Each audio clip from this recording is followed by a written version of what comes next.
Hey, what up everybody? This is Stevie Breech coming to you. I did this last time. One of my friends made a Q&A video, and I think people got a little bit confused saying they wish they could have asked questions. Basically, the whole gimmick with this is that I'm too lazy to post up on my own video asking you guys for questions. So, as I'm watching somebody else's Q&A video, I just write down all their questions, and then I ask them on my own. So in this video, I steal Assault and Better A777's Q&A video. I didn't have time to write down all of the people's names in here, so if you had a question answered by Ravi in his video, this video is gonna have the question answered here as well by me. So hopefully we will have a little bit of fun here for you. But how he did this video in 12 minutes, I have no idea, but he didn't do an intro like this one, because I've already wasted 1 minute, so let's just get right down to it. If you had the chance to meet any past or present wrestler, who would it be? This is easy for me. I've said on many times that Triple H is my favorite wrestler of all time, but the wrestler that I have to meet that is out there is Hulk Hogan. That guy was the man as I was a kid. And I've answered the question a few times if I would cry if I got the chance to meet Hogan. And I've never been able to really give an honest to the truth answer. I don't think I would cry, but if I did, I'm not 100% sure that I wouldn't. I don't know. I mean, but I'm gonna be the guy in line that's totally marking out. I won't be like the guy that the Ultimate Warrior just has a total. The guy who meets the Ultimate Warrior has that total breakdown. I think everybody's seen that video on YouTube. Second question: do you think Australia should get at least one TV show? In this question, I didn't hear you say anything about Monday Night Raw. But as long as Impact is still going on the road, I know Jeff Jarrett was there when WCW went down to Australia.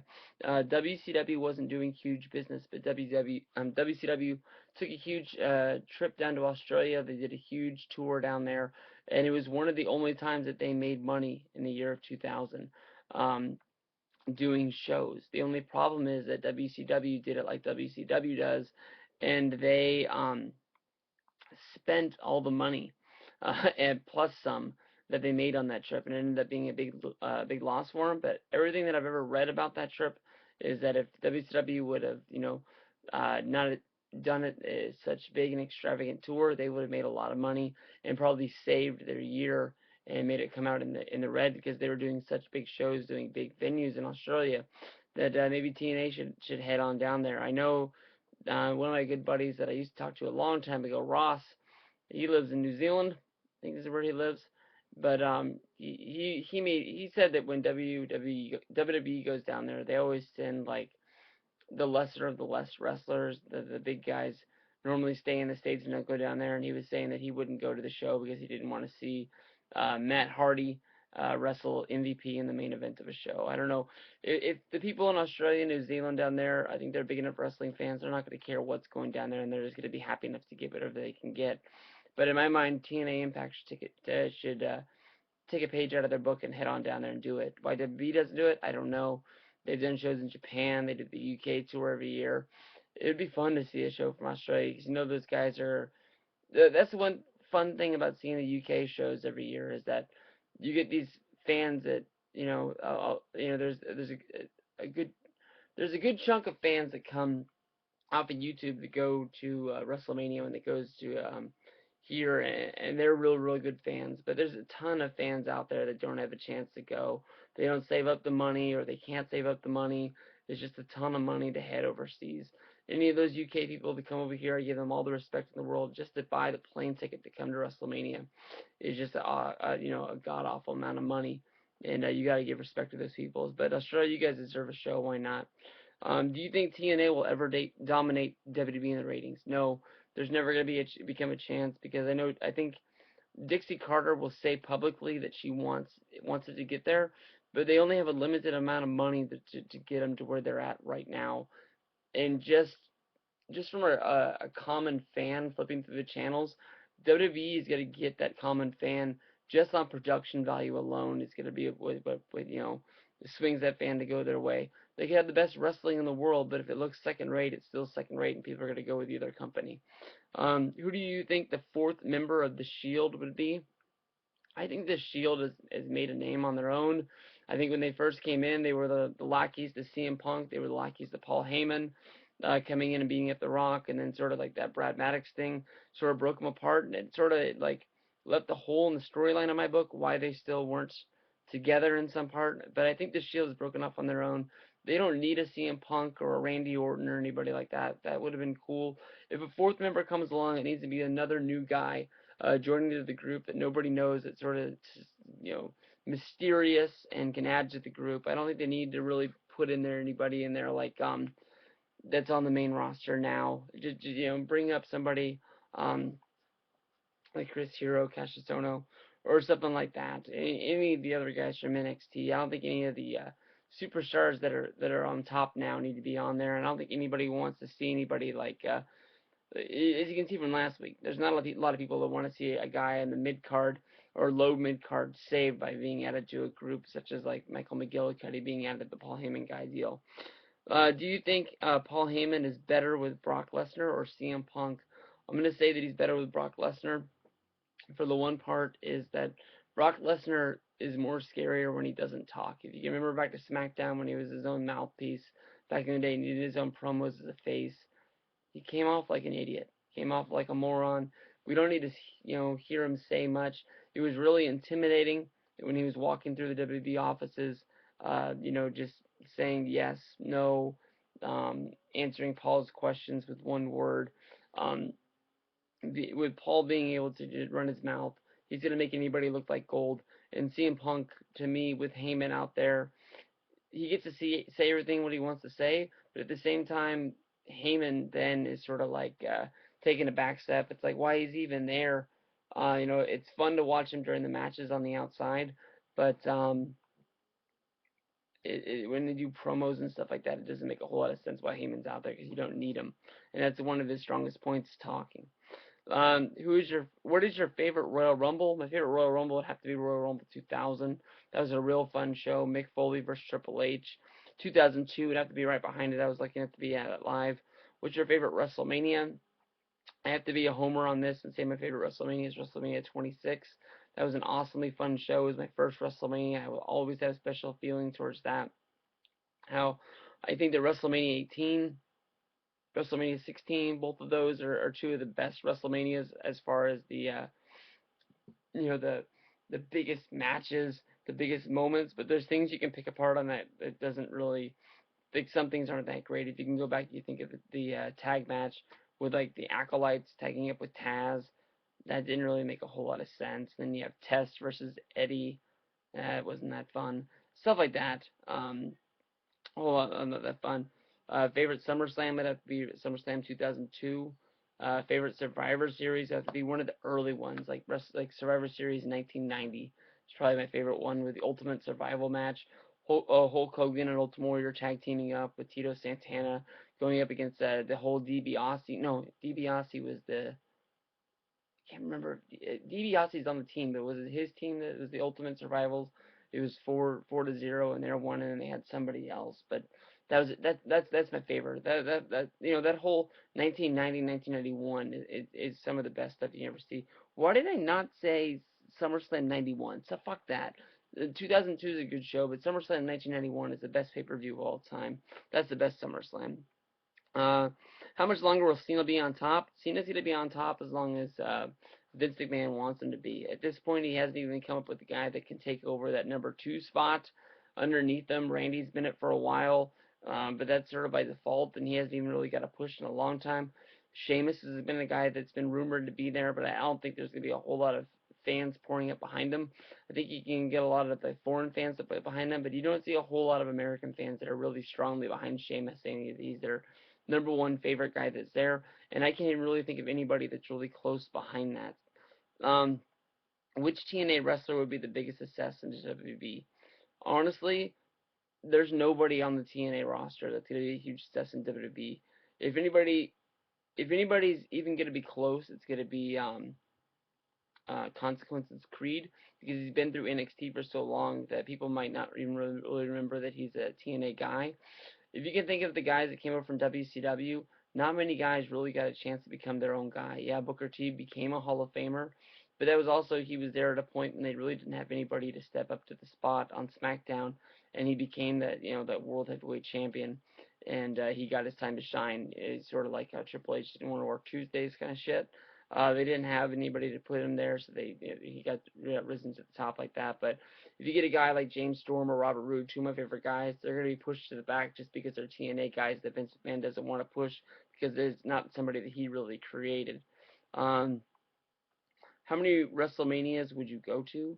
I'm going to go to as many WrestleManias as I can, but I can honestly say the day that I get the text from Freaking AI 88 and Assault and Battery 777, Luke Cage 29, the band's not getting together, that's the day that I quit. I'm not going to go to a Mania without those guys, and I'm not going to, I don't know, it just wouldn't be the same. I'm going to go there to be a part of the group, and I don't know. Ravi said he had fun, but it really wasn't the same without all of us being there.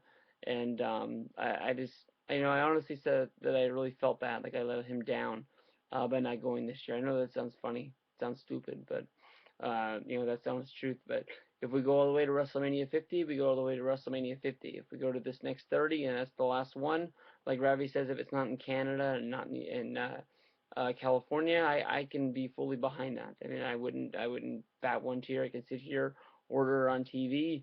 If Zach doesn't move far away, maybe me and Zach can watch the shows and we can absorb some of that $70 hit that I had to pay on the cable bill. That sucked. Uh, who is the better Lorenzo? I don't think one's better than the other one. I think it was awesome when we met up at SummerSlam. We actually sat in the same section. We hung out at Access for a little bit. Um, both of them are real cool dudes. Who do you think NXT should? Who do you think they should push from NXT and WWE? I really don't know. I watched that show a couple times and I really just couldn't get into it. I think the one drawing factor for a lot of people was, they get to see the people before they get there. Honestly, I just felt like it was second rate. I didn't really get into the show that much. I felt that, yeah, it might be cool to say you saw these guys, but some of these guys, that's never going to get to that point. So I canceled Hulu Plus. I felt like it wasn't really keeping it just to get that. I turned my cable back on so I wasn't having to keep up on shows on Hulu Plus. So if I was going to keep it, that was all I was really going to keep it for. When guys make it to the Raw roster, the SmackDown roster, they reinvent themselves. So I don't think it's really going to be a big factor to say that you saw them there. Um, it'd be the same. I mean, it'd be cool, I guess, but it's probably not even going to be the same guy. Like Biggie Langston's wrestling on NXT as a babyface, and on Monday Night Raw he's a heel. So it didn't really go together. And if it ever does, I'm sure they're going to give us a little video package to tie it all together, or at least give us a spot that we can go find it ourselves. How did Ravi do this whole video? I'm not even halfway done. Um, what Shield member should be the world champ? I'm going to pick Roman Reigns because people were so hard up on these guys when they came up. Dean Ambrose already had so many fans from the independent scene, and so many people were fans of Tyler Black, Seth Rollins when he was in Ring of Honor. I didn't want to jump on those two boats, so I just picked Roman Reigns because honestly, he looks like a real badass. I know he's real, sort of like you can sort of point fingers at Rhino and Batista. If they had a baby and it came out, it'd sort of be like Roman Reigns. Um, but I like him, and you gotta teach him to speak, or maybe if you don't teach him to speak and you just keep him sort of like this, like Samoan monster guy, I think he's gonna be pretty badass. Honestly, when Rock came out and said that he was gonna be world heavyweight champion today on Twitter, I didn't really like that much because I sort of always liked saying that he was my guy, and I think some people are gonna jump on the bandwagon now that Rock has really put his push behind the guy. Because I mean, if they can get Michael McGillicuddy to become Kurt Axel on Monday Night Raw and be getting a push, and I think if Rock gives Vince a call, he's gonna be getting Roman Reigns a push as soon as he can. Um, Hulk Hogan, who should Hulk Hogan wrestle at WrestleMania? If Hogan comes back to wrestle at WrestleMania, it's going to be John Cena. John Cena needs to have a match against that guy. He'd be so awesome. I know it's like the 80s versus the 2000s, and it's a 20-year gap. Maybe probably even more in real age, but that would be a real fun thing to do. I'm sure Cena would beat him, and it'd be fun to see Hogan put him over. He would do it right. Should Goldberg come back at this point? Honestly, no. I don't think he has anything to offer wrestling. WrestleMania 27 was the time that he should have put his pen to paper. Now that the Goldberg DVD is coming out, I believe in October, And he's not even a part of it. Wrestling's not a part of his future. He's making TV shows and doing other things that he can do. It's too bad. I mean, I wasn't a big Goldberg fan, but I think if Goldberg came back, had a match against like Brock Lesnar, it'd be something that could make up for WrestleMania 20, and it could be something. But I honestly, if we had to put money down right now, and it'd be money that you know, I really wanted to win, I'd definitely bet you that he's never going to be on Raw ever again. Is anybody going to break Punk's streak? Honestly, no, and I hope not. I don't think that making the titles jump back and forth is what makes wrestling exciting, but that title reign got boring. I don't know if I could sit through that again. If a guy like Cena had it when Cena was pushing through it, I really liked that title run back in the day, and when it ended, I was sort of sad, but I think a lot of people got sick of that one too. So it just matters who it is. But I'm gonna say that I don't think anybody's gonna do it just because I think they like to have that title bounce every 3-4 months just to see if fans will jump behind it as something like, oh shit, they really did change the change the belt at a pay-per-view, making a pay-per-view like Payback or No Mercy or something like that seemed like it has some legitimate value. Because you would always think you're gonna order the big four, big five. That'd be like Survivor Series, WrestleMania, Royal Rumble, Elimination Chamber, because those ones always have something really to offer, and the other ones are hit and miss. Every once in a while they'll give you a match that you really want to see, and sometimes you look at them and you're like, nothing's gonna happen, so what's the point? Um, Favorite moment of 2013. The only moment I can think of 2013 that people are really going to remember and people are really going to be talking about is CM Punk dumping the ashes out on the Undertaker. I think that's the biggest thing that's happened so far.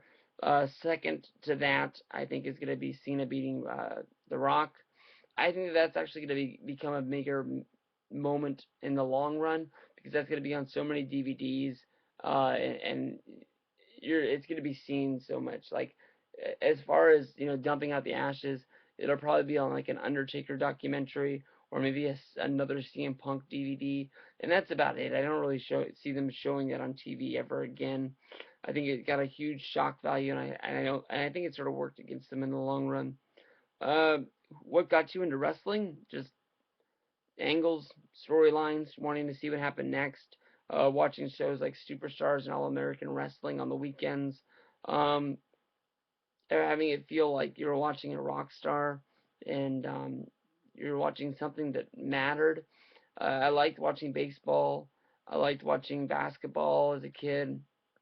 Football, I honestly didn't become a huge fan. I'd always say I was a Niner fan, but I didn't really start getting into the game where I could figure it out until later. But wrestling never had an off season, so you just were always into it. Once the World Series rolled around, you had to wait a few months. Once Super Bowl happens, you have to wait a few months.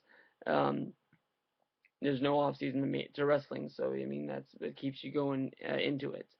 Um, What's your favorite piece of merch? Favorite piece of merch is this right here. Undertaker and Triple H signed plaque from WrestleMania 27. And then my second favorite would be the Lockdown plaque. I've shown that 1,000 times. I'm not going to pick my computer up to show you one. That one's so cool. It's signed by Gunner, who made his return tonight. But honestly, Sting, RVD, Jeff Jarrett, Kurt Angle, Daniels, Rude, Storm, Ric Flair, Bully Ray, Abyss, Scott Steiner, and those are all the world champions that are on there. Oh, Mr. Anderson's been a world champion for TNA twice, and then Mickey James, Velvet Sky, Madison Rain, um, and Tara, they've all been women's champions. I mean, it's signed by Hernandez and Matt Morgan, and you know, Robbie E's on there. But I mean, like, as a whole, that's a damn awesome plaque. It was a whole bunch of stuff signed on there. Um, Next one is, what will Kurt Angle go back to WWE? That's a hard one. I really think he'll have his last match in WWE, but I don't really know how they're gonna put that together. I mean, every match could be Kurt's last match, and every day that ticks by without him being there makes me wonder what it's gonna be like if he ever does go back to the WWE, and what Vince is gonna do with him if he did have him. That's what makes it even a little bit harder. Really got to think. Kurt really went after Vince when he retired. We always, sort of hear Kurt kissing his ass to get back on his good side, but I mean, he really laid it in. He sort of blamed Vince for his drug problems, his arrests, and gave it to him pretty good. Calling him a not a good human being and a lot of things. And you got to see how that went with the Angle. How the whole Angle thing plays out with how Vince feels about it. I've always thought that him and Triple H got along real well. Is what you heard. They always had good matches. They added some funny stuff to it along the way. So it's gonna be fun to see, but I don't know how it's gonna pan out. If I had to bet money on this, I don't think Angle's ever going to get that last WWE match. If I ever got to pick with what faction, who would it be? It'd have to be the NWO. And I'm not talking about just Hogan, Hall, and Nash. I want fucking Buff Bagwell and Scott Norton. I want Vincent, Eric Bischoff, the lesser of the guys. Stevie Ray can be in there. I want the whole fucking group. That'd be awesome. Honestly, when it comes down to going to these conventions, getting these, pictures taken with the guys in the groups, if you don't go to Access and you get a picture with like the Shield, the three-man band, you honestly get really ripped off. That last convention I went to, WrestleFest, just to get a picture with you, Bret Hart, Roddy Piper, and the third guy, Terry Funk, it was $60. You had to pay each guy $20 just to be in the photo with you. Or you could buy a photo with all of them at $20 a piece. So for $60, you can get one picture or three pictures. And I didn't think it was that good of a deal. And the other conventions I've seen is like sort of like the same way. I don't remember where it was, but they had another convention somewhere in the Bay Area a little while ago. Um, Kevin Nash was there. Scott Hall was going to be there, wasn't able to be there, and somebody else, three guys from the NWO, and it was the same deal. It was $60 to take a picture with the three guys. Just didn't add up, didn't make sense. Um, my favorite TV series right now is Nashville. That show's fucking awesome. Love all the storyline. Season just wrapped up. Can't wait till next year to see what they're going to do. Favorite series of all time? Uh, I don't know. King of Queens was great. Seinfeld was great. Everybody Loves Raymond was great. I'm trying to read all the ones off the shelf. The Office was great, but it was a train wreck when it ended. Um, those are the ones off the top of my head I can think of. That was from Britton Harrison, by the way. He's the only person that I really wrote down the name with it. What is something I regret buying? Oh shit, I got a lot of stuff that I regret buying. I can't think of anything. It must be hidden away, whatever it was, but WrestleMania 26 DVD, I bring that up all the time, and they thought that's because of Jim Knight's fucking videos on YouTube. Um, spend the day with what wrestler? I don't know if I could really spend the day with a wrestler for the whole day. I don't think I really want a fanboy trucking around with them, but I think if it was anybody, it'd be Stone Cold Steve Austin. Just go down to the ranch and just hang around and shoot some shit and drink some beer, cook some stuff up and drink some wine, and just talk, dude. Listening to his podcast, even when he doesn't talk about wrestling, the guy's a hell of a guy. I listened to a whole show about him talking about, wanting to kill some woodpecker today. That was fucking funny as hell. That was good shit. Stone Cold Steve Austin show or the Stone Cold podcast, one or the other. Find it on iTunes. I can't give it enough plugs. The show's fucking awesome. He's had Kevin Nash twice, Shawn Michaels, Jim Ross, Chael Sonnen as like guests that they get on and talk it up. And he's had videos where he talked about Montezuma's revenge. He talked one show where he gave you like tips on putting if I'm Stone Cold Steve Austin, I'm telling you put lotion on your skin, you fucking do it. Talking about jerking off. He fought a fly in one video or in one podcast. A whole bunch of fun shit. The funny story was about him trying to take his shit on a road trip the other day. Favorite wrestler I've met? Honestly, out of all the guys that I've met, who has been the coolest to meet? I had to have said this in a video. It had to be somebody who just didn't take it that serious, who just was kicking back and having fun. Can't really think of anybody that it is. I've been honored to meet a lot of guys, a lot of big stars. As far as like Hall of Famers, I've met Bret Hart, Terry Funk. I've met Edge. Mick Foley. I didn't enjoy meeting CM Punk or Shelton Benjamin, but a whole lot of guys that was fun to meet. But favorite Money in the Bank match would have to be both matches from the 2010 pay-per-view. Both of those are awesome. My favorite spot on there is Maurice climbing up the ladder and getting caught. She is fucking hot wearing that red smoking dress. And are you ever going to buy a wrestling belt? If I ever buy a wrestling belt, it's going to be at the point when I have nothing left to buy. I just don't have any. So many guys are all fired up to buy belts, and then once you talk to them, they just sit on the shelves behind them, and they have to lug them around to shows. And then when they're at the shows and they lug them around, they just complain about how heavy they are, and that people get people to sign them on the inside, and then they sort of wear them or they lug them around, and the autographs get smudged. And to me, it's just not for me. I love my encyclopedia. I'm starting to like 8x10s a little bit more. Um, Figures are alright, but they just take up too much damn room. Honestly, if I get a figure signed, it's for me, but at the same time, it's got to have some down the road value for something, because I'm not the kind of guy that puts figures on the walls. I like buying the plaques a lot though. Plaques are fucking awesome. But that's it. If you don't know whose video I stole, it's going to be in the comments or in the description box below. Go give Ravi some love. He needs some video hits, and we'll go from there. Peace out, guys. Have fun.